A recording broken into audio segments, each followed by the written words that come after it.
Hello everyone, চলে আসলাম তোমাদের সামনে একটা নতুন ভিডিও নিয়ে। এই যে শার্টটা আমি পরে আছি, কেমন লাগছে? অবশ্যই কিন্তু কমেন্ট করে জানিও।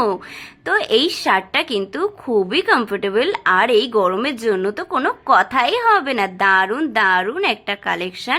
এই শার্টটা আমার হাজবেন্ডের, ওর বেশিরভাগ জিনিস কিন্তু সব আমি পরি। তো তোমাদের কেমন লাগছে এই শার্টটা পরে জানিও। না ঠিক এরকম ভাবে ভালো লাগছে না, চলো একটু স্টাইলিং করে আসা যাক। টেনটানা, তো কেমন লাগছে অবশ্যই কিন্তু কমেন্ট করে জানিও।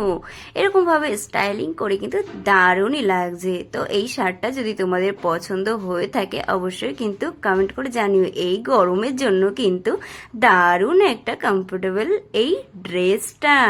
তো কত প্রাইস হতে পারে তোমরা অবশ্যই আমাকে কমেন্ট করে জানিও। মিনিমাম 200? একদমই নয়, 200রও কিন্তু কম। তো কত অবশ্যই তোমরা কমেন্ট করে জানিও। টাটা।